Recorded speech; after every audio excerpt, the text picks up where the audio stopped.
yarn itself. The unemployment situation is even worse in Wollongong than it is here. Northland is keen to start something.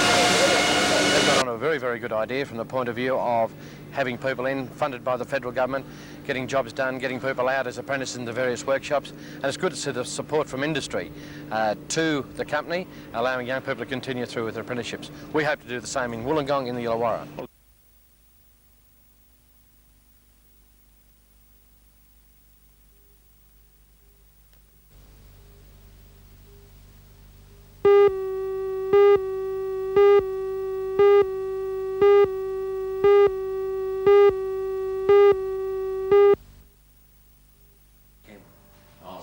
His office is up here. Charlestown. His office at Charlestown. Yeah, not the electorate, not the... The first task that we have set ourselves is to write to all the federal ministers, make them aware of our existence and what the intention of the committee are. But at a second level, in future ministerial visits, we'll try and ensure that the liaison committee is in fact involved to some degree with deciding which ministers come and what they'll do when they're here, to ensure that we maximise a ministerial visit to Newcastle. A third thing we're working on is to arrange a seminar for the foreseeable future in Newcastle on new initiatives by the government for investment opportunities. You said the other day that Newcastle has too many voices, all speaking in different directions, and that this committee might give it a unity. Has that come to light? Yes, very much so. I think that was one of the points that was recognised this morning by virtue of all those present. They don't want to be in conflict with other sections of the community. They would like to be seen as acting with a complete community support. But because there's been very little horizontal communication, if you like, between different organisations on many issues, that hasn't been possible. So the liaison committee will allow them to come together, realise our different points of view, and I think in most cases we'll end up with a single point of view.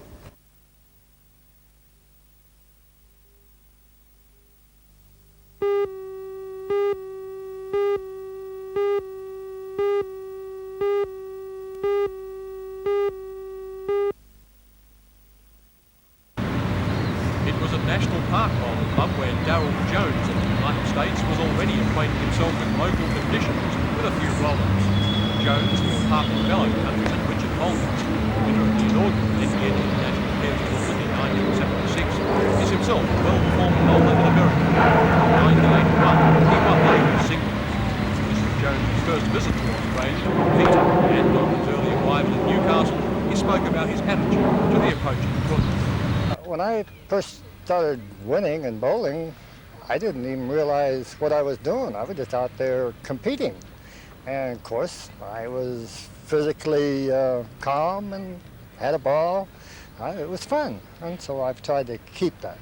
Are you expecting the standard of competition to be similar in Australia to what you have experienced in the United States? I see no comparison. We've got a few very good bowlers, but you don't meet them too often. Maybe once a year you'll meet one of them. And then there's one in a tournament of 400 bowlers, you know. So, no, the overall competition is terrific here.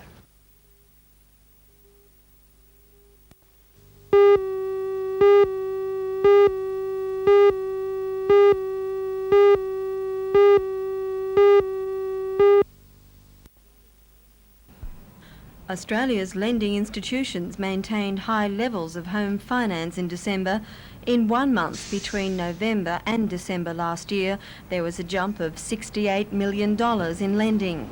At home, Newcastle Homeowners was loaned $49 million already this financial year, a jump of $12 million on last year's figures. The result is that large amounts of money are being pumped into the local home building industry. But it's not only the home building industry which is benefiting. It leads to increases in factory production, increases in material, it spreads the money around. If the building industry goes, there are other industries that must benefit from it.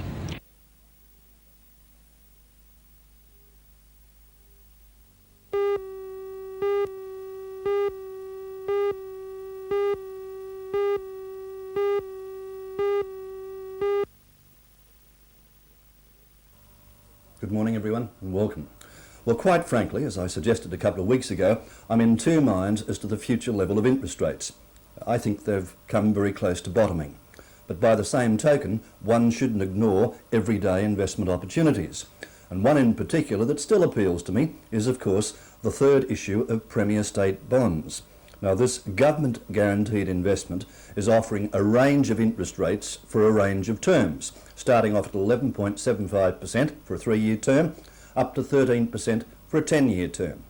Now, 10 years is a long time to look ahead, and if we're going back, shall we say, to the first issue of Premier State bonds, that top rate then was 15.6%, and of course 12 to 15 months ago, similar type loans were paying 17% plus, so there has been a dramatic fall in interest rates. With this thought in mind, my advice, and remember we're talking about a minimum investment of just $100, don't forget you can buy them on a 10% deposit basis and pay off the balance over a couple of months. So that's a great way to look ahead for would-be retirees, or if you've got an old investment maturing in the next couple of months, put down your 10% deposit now to lay by to secure your total allocation and pay off the balance when that old investment matures or your superannuation lump sum comes in. But let me again stress that I'm not keen on going out for a 10-year period because I think there might be that odd interest rate hiccup around April or May. What I would do is to go for the 3-year term, perhaps in between 5 or 6 or 7 years, depending upon the type of loan that you're investing in, and wait and see what happens. And if I'm right and there is that slight hiccup, well then you can fill in the gaps when the next Premier State bond issue is announced or with similar type issues. I'll see you next Monday.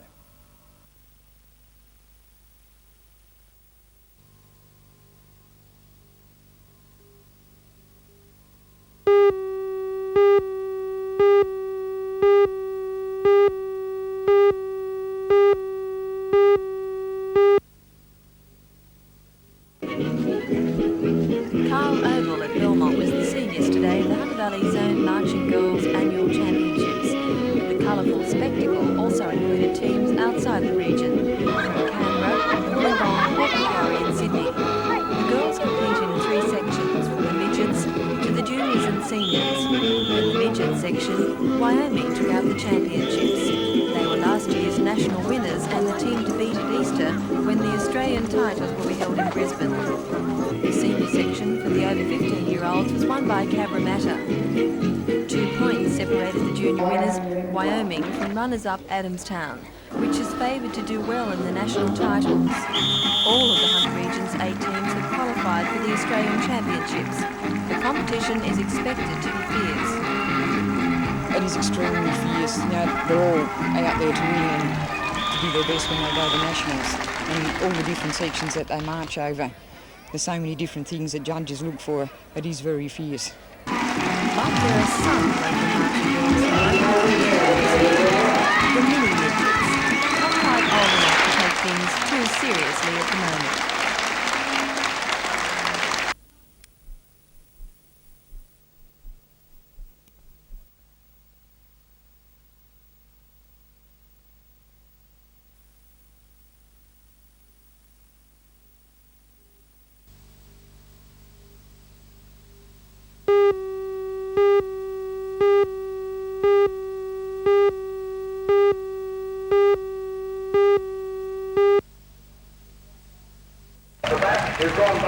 This was the most successful part of the show, the salute to Hunter sportsmen and women, followed by a big fireworks display.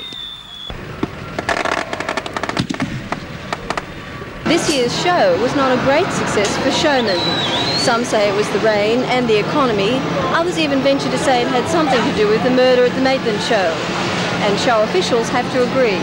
Well, I suppose that would have something to do with it.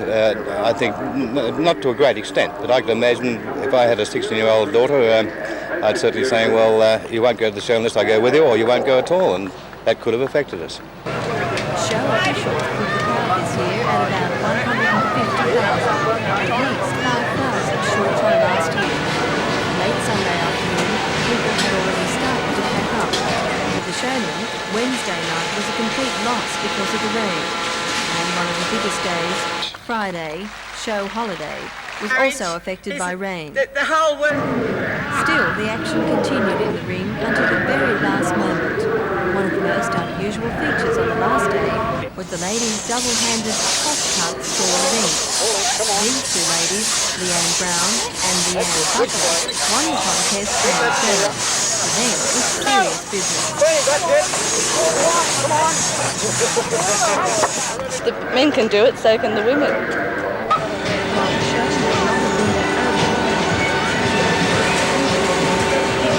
Hey, don't start yet, wait till they get on. The last pit's gone. 7 tonnes of Pluto pups. One outlet ordered 1,500 loaves of bread in one day. And while showmen are criticised for taking over the one family and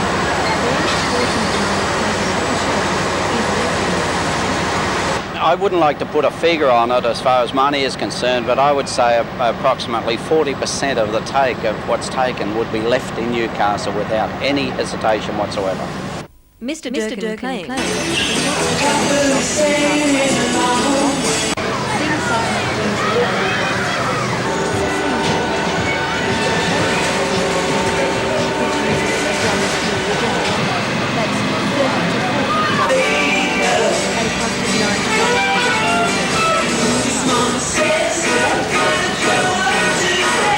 and show officials expect to make a profit, which will help them maintain the showground for the other 51 weeks of the year. And as far as the show in 85 is concerned, preparations are already underway. All sideshow space is booked for next year, as well as 70% of the commercial space.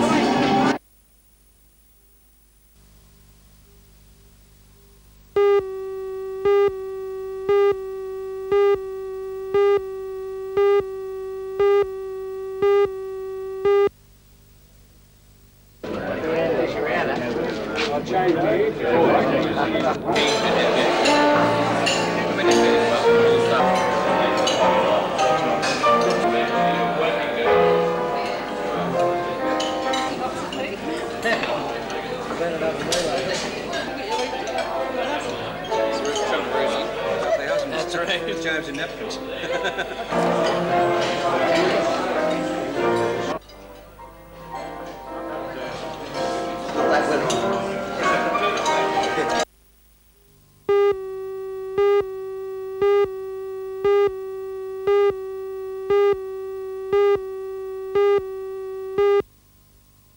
Easily. Yeah. He's only done something 4 or 5 events in the last. Does that mean you're going to Los Angeles now in the Olympic team? Not really. It was the main one before Sydney 3-day event, which is the last selection. But I think the selectors will take this one into consideration. In other words, it's the same style of riding, but cramped into one day rather than spread out on longer courses over 3 days. Yeah, that's right. You've got the steeplechase and raids and tracks is involved in a 3-day event as well. So it's about probably 12 kilometres more in a 3-day event. I remember last time I spoke to you, he was letting himself down a bit with dressage. In the last couple of months, that's proved to be a strong point. Yeah, he's won the last 2 events on his dressage. He's probably improved about 20 marks. So he's beat a horse at Hawkesbury that last time I came across him, he beat me by 17 points. Heavy conditions yesterday at Hawkesbury brought out the best in 20-year-old Luke and 13-year-old Lobo. Luke won from Vicky Roycroft and New Zealand's Andrew Benny. Second last year, third the year before. 20-year-old Luke Tynan poised for victory here in the national one-day event. One down. Oh dear. And I think he's still done it though. Very close to the time limit. He knocked one rail down, a cliffhanger here, but we think that Luke Tynan has just snatched victory in this national one-day event.